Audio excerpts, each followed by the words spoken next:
اعوذ باللہ من الشیطان الرجیم بسم اللہ الرحمن الرحیم۔ سورہ بقرہ کی آیت نمبر 1 قرآن پاک کی انوکھی آیات میں سے ہے جسے ہم حروف مقطعات کہتے ہیں۔ آئیے اس آیت کو بالکل آسان انداز میں تفصیلاً سمجھتے ہیں تاکہ یہ آیت آپ کو ہمیشہ کے لیے یاد ہو جائے۔ آیت کے الفاظ یہ ہیں: الف لام میم۔ عربی رسم الخط کے مطابق یہ 3 حروف ہیں جنہیں ملا کر نہیں بلکہ الگ الگ پڑھا جاتا ہے، جیسے الف لام میم۔ اس کا حقیقی مطلب اللہ ہی بہتر جانتا ہے۔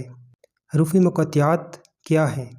اس آیت کا مرکزی لفظ یا مرکزی تصور الف لام میم خود ہے۔ عربی میں ایسے الفاظ کو حروف مقطعات کہتے ہیں، یعنی کٹے ہوئے یا الگ الگ پڑھے جانے والے حروف۔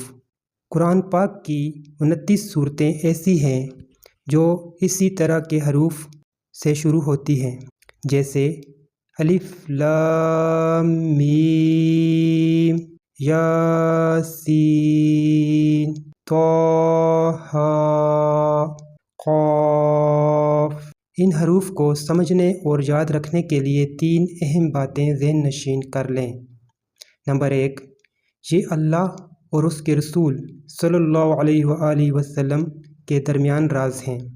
مفسرین فرماتے ہیں کہ ان حروف کا اصل اور حقیقی مطلب اللہ تعالیٰ نے اپنے پاس ایک راز رکھا ہے جس کا کامل علم صرف اللہ اور اس کے پیارے رسول صلی اللہ علیہ وآلہ وسلم کو ہے۔ نمبر 2، عاجزی کا اظہار۔ قرآن پاک کی شروعات میں ہی ایسے حروف رکھنے کا ایک مقصد یہ ہے کہ انسان کو یہ احساس ہو کہ میرا علم بہت محدود ہے۔ نمبر 3، عرب کے لوگوں کو چیلنج۔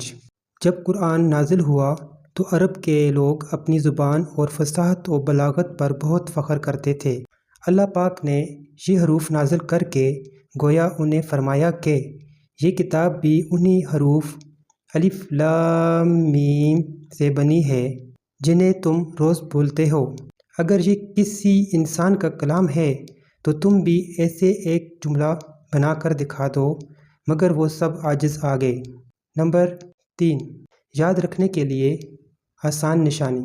اسے علم نہیں پڑھا جاتا بلکہ 3 حروف کو الگ الگ لمبا کر کے پڑھنا ہے، جیسے الف لام میم۔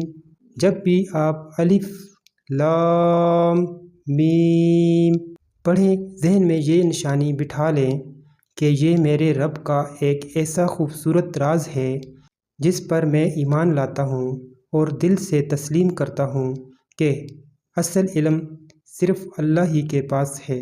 انشاءاللہ جب آپ اس نیت اور عاجزی سے قرآن شروع کریں، اگلی آیات کی برکات آپ کے دل پر خود بخود کھلنا شروع ہو جائیں گی۔ صدق اللہ العلی العظیم۔